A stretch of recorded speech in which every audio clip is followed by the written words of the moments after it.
How's it going, chicks and mates? This is Mrjacharles. We're back with Clannad, the visual novel experience. Now, previously we had a fucking roller coaster of a time. I did like a 45-minute episode, which basically was like the backstory of Kotomi. She had a mum and dad, and then she didn't have a mum and dad. She had a Tomoyo Okazaki, then she didn't have a Tomoyo Okazaki, and then she did have a Tomoyo Okazaki, because he came back, because he's a nice guy, but he forgot all about her. That's always nice.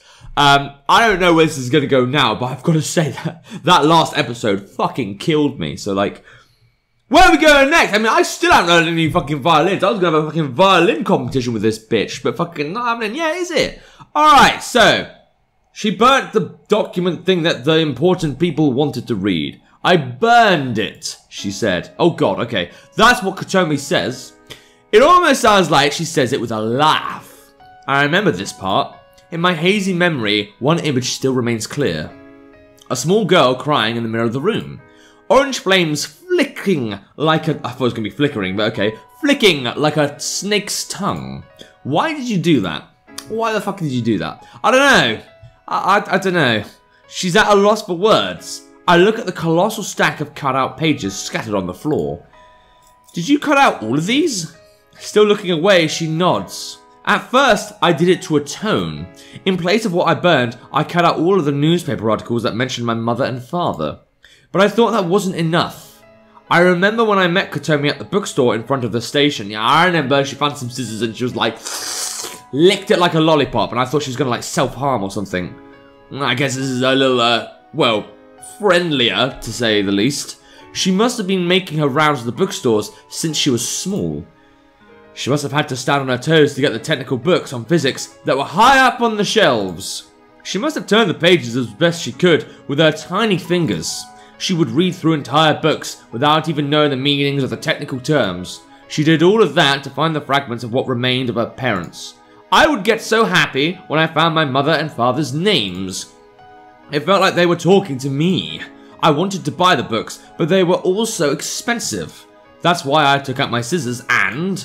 I apologized in my heart, saying, I'm sorry, I know it hurts. I've studied the best I could ever since. Studying was very fun. I thought that I would understand my father's books and papers. I thought that it would let me hear my father's voice. But my father's books were very, very difficult. Well, probably because he's some kind of PhD piece of shit. Piece of hard dick. Sorry, that's the best I can come up with an abbreviation for PhD. Just reading the words didn't make me understand them. I couldn't understand them without knowing more about the world. That's why I studied more and more. I read more and more books. I wanted to take over from where my mother and father left off. I don't know this side of Kotomi, dryly talking about herself. Kotomi must be teaching herself stuff at the forefront of academics, stuff they don't teach at universities. There's no way the classes at our school would teach it. That's why Kotomi had to study on her own, all the while trying her best to be more like her parents. That's why she reads books voraciously at the library instead of going to class. She goes home after school instead of hanging out with people. After going home, she studies more difficult things alone. Kotomi, I can't say it, that this is also sad. They told me the papers were irreplaceable. They said they were worth more than my mother and father's lives. That can't be true. There's nothing more valuable than my mother and father's lives. I will never forget. I can't forget. With her head down, she bites her lip. Well, it doesn't look like it from here, but I'll take it. She actually kind of looks like she's chewing her cheeks, like... that's just my opinion. But I'm close to understanding my mother and father's research. They were trying to explain the origin of the world using the most beautiful words possible. They were going to spend their lives together trying to find those words. It must be something very important. It's something that should be told to everyone in the world. It was something only my mother and father could do. It's something that no one else can imitate. It must be something even I can't imitate. But unless I do it, God won't forgive me. Kotomi stops talking. No matter how much she studies, no matter how many books she reads, she's still a small child afraid of the outside world. She's still the desperate little girl who just burned something precious. Maybe I should sit down next to her. Maybe I should say I'm here for her, just like how Kotomi wanted me to do when she was small. Even now, that probably hasn't changed. The other Kotomi inside of her will refuse to leave this place. That's why there's only one thing I can say. Come to school tomorrow. Kotomi's shoulders twitch. I don't want to go. I can't take it anymore. It's always reassuring. She says that in a raspy, almost inaudible voice. I don't want to feel that sad anymore. Kotomi must have flashed back to her past when she heard that Fujibayashi might have gotten into an accident. Just like how her parents disappeared without warning on that day.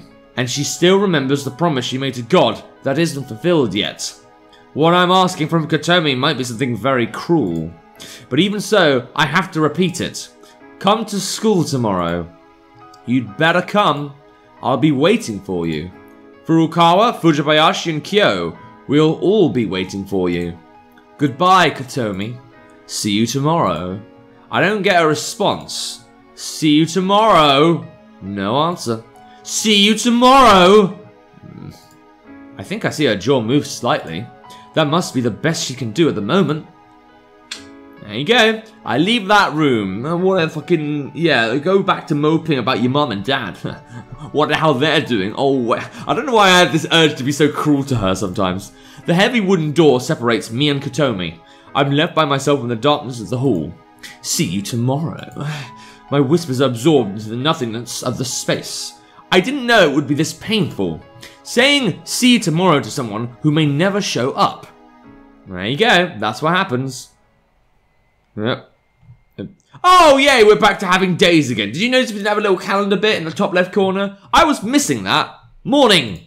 Kotomi didn't come to school. What a piece of motherfucking shit. It's time to burn her house down. Hey, if she burnt the papers and shit on the floor, she didn't say she put it in the fireplace, did she? She didn't even say there was a fireplace. So how the fuck is her house not burnt down to a crisp, to a cinder? How is she still alive? Can we ask that question? I'm just saying.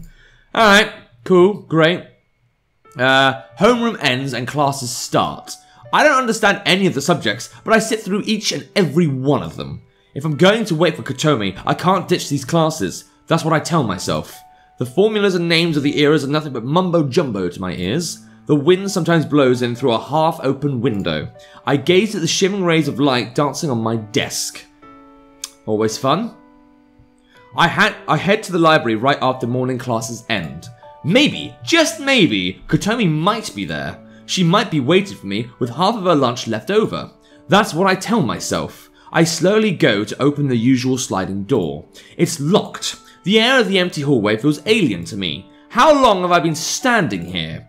A girl I've never seen before is standing next to me. She's wearing an armband on her left arm that says Library Committee. But you're not going to get a face, are you? Are you the one that's familiar with Kotomi existing? Did you want to go in? No. I stand aside to let her unlock and open the door. Fair enough. Oh man, I miss this room. The aroma of books and dust is carried on the chilly breeze. Alright. I'm the honorary library assistant. Tomoya-kun, do you like books? I feel so happy being surrounded by books again. Good memories. Echoes of her words seem to fade between the books. Good for them. The library is soon filled with students here to study and chat. The sounds of notebook pages turning, the scratching of pencils, whispered laughter. No one is here to read books. Like, fuck those guys. How dare they not use a library to read books? I turn around and leave. Fair enough. Alright, now we're back in the drama club. Oh, and there's a Somi. A Somi computer. Have I already made that joke? I probably have, but it still kind of strikes me as odd, that choice of name. Alright, after school I go to the drama club room. I open the door like I usually do, but find the room empty. I grab a chair and wait. Everyone else should be here soon. Kyo, Fujibayashi, Furukawa, and Kotomi. That's why I wait. Every time I hear a sound from the hallway, I partly open my eyes and look to the sliding door. No one shows up. It feels as if it were all a mirage. We were all orbiting around her. It was only 2 days ago. Kyo made impossible demands. Fujibayashi was kind and reserved. Furukawa was serious to a fault and tried her best at everything. Kotomi was becoming more and more cheerful. She shined so brightly in my eyes. I enjoyed being in that circle of friends. But now it all feels like something that happened long ago. Kotomi is still in that dark house. She's desperately clinging to a past to which she's chained. She's running away from the happiness she's finally found. She's running away from her new life, her friends, and me. Kotomi is trying to leave everything behind. I need to find the words to explain. I need to find the exact words that can connect Kotomi to her future. How can I tell her? What can I say? I sit here with my mind still clouded, waiting. Yep. Well, it's gonna come eventually. By the time I realize it, the sun has already set. How fucking long were you waiting in there for, man? Were you really that desperate for some drama club room action? Did fucking no one turn up? What a bunch of I mean, Kotomi, fair enough. What about Furukawa? She's the one fucking running this thing. Alright, I started to leave the drama club room. What a little asshole. She could at least run her own fucking club. And... oh. Yeah, my friends are fucking useless then. When I arrive at Kotomi's house, it's already evening. The fading yellow light saturates the roof walls and windowsills. I press the doorbell.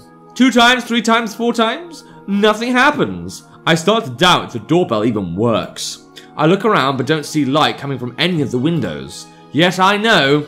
Kotomi is inside, holding her breath like an injured stray cat. You seem to like your stray animals in this playthrough, don't you? This door will not open from the outside. It's nobody's fault. Kotomi is only keeping her promise. Yeah, well, if you really have to, back to the broken bullshit. I follow the path to get into the garden. The chorus of insects echo like the night. The garden of Kotomi's childhood. Any lingering traces of the happy days of her past are completely gone. With no words or means to bring them back, I stand there in the overgrown grass. The plants have grown chaotically in neglect. Their names have long since been forgotten. They quietly surround me, as if to reproach the intruder. I place my fingers on the glass door that leads to the living room. It opened yesterday, but does not budge today. Oh dear, is she kind of like hiding herself away from the world, so no one will be able to deal with that shit? Yeah, I'm not gonna deal with those humans. Honestly, like humans, what do? They just fucking pollute shit. I don't want any fucking humans in my life. What do they do? I ask you folks, what do humans fucking do? I return to the front and press the doorbell one last time. Still no answer. I sigh and turn to leave, but then... Okazaki-san. I hear someone's voice. Oh, okay. Oh, fucking K. So you're fucking here at the fucking Kotomi's house, but you're not at your fucking drama club. Can someone see what's wrong with this picture? This was your fucking dream. It was you, oh, fuck, well, whatever. But, you know what, it's really like some kind of meaningful, oh, she actually fucking cares because she's fucking gay for her. Yeah.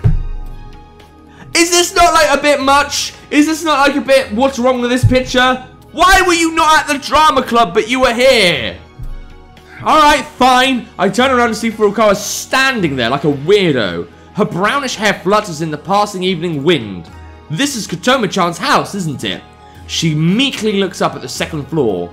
Climb up there. Considering the state of the house is in, Furukawa must realize it. It's a house that has been a stranger for over a decade to the warm sounds of a happy home and the aromas of dinner. Well, except for when, you know, Kotomi had to actually fucking eat. It's too big of a house for one person to live in alone. How was Kotomi-chan? Furukawa asks me. Well, I didn't really get to talk to her. There's an awkward silence as neither of us speaks for a bit. How did you find this place? I asked Kotomi-chan's teacher and she told me, but I got a little lost on the way here. Yeah, it's kind of hard to find. Yes, but I managed. Our conversation stalls again. She probably hasn't calmed down enough to pull herself together. Yes, I feel the same way. I don't know the details, but I think Kotomi-chan is worrying a lot right now. If she's in pain, then I can't leave her alone. I see. I look at the road through the gatepost. Kids that look like they've just entered elementary school are playing on their way home. Alright, must be an interesting walk and talk game. Can't really picture that. Do you guys like walk and game at the same time?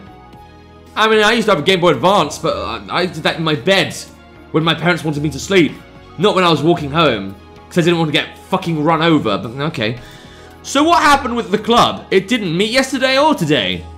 I decided to take a break for a while. Oh, thanks for telling us.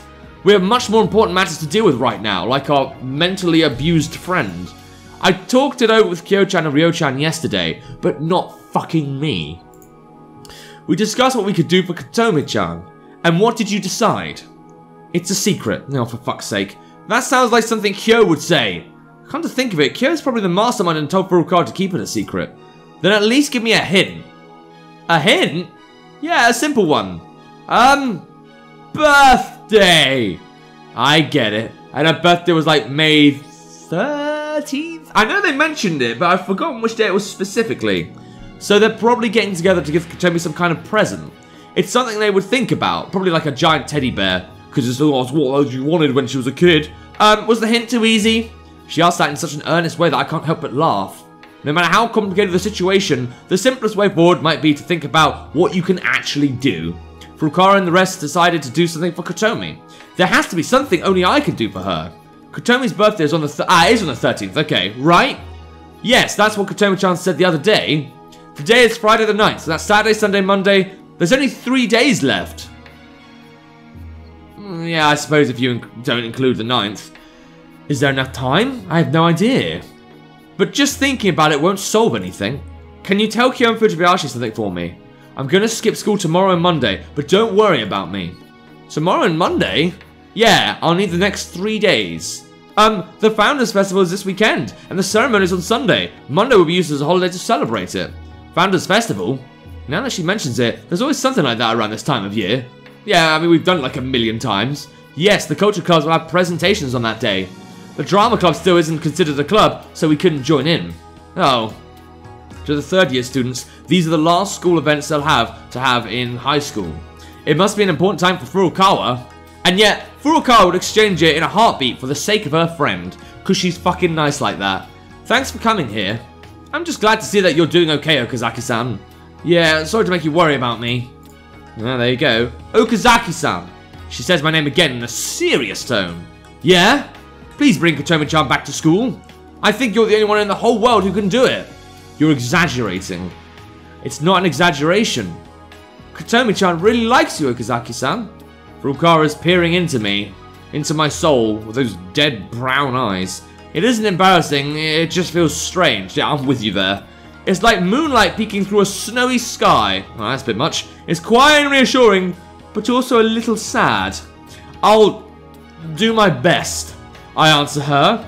Okay. Furukawa nods. Well, I'll be going now. Take care. Oh, now I've got hiccups. As if dragging a long shadow with her shoes, Furukawa heads home. Phew! I'm all alone again. Darkness falls. I stare at it as the ground soaks it up. There's probably only one thing I can do. However, because I've forgotten about Kotomi all this time, I might not have the right to do it. It's just too sad to see the garden be so neglected. And then we go to, oh wow, these days are going very fucking quick, Jesus. Alright, cool, so it's May 10th. Wow, it's daytime! 8 in the morning, oh my god, I would actually hang myself if I had to wake up this early. Not doing any fucking, what was it called, that game, the horror story that was a visual novel, but it looked nice from the outside. That, oh, that's gonna piss me off.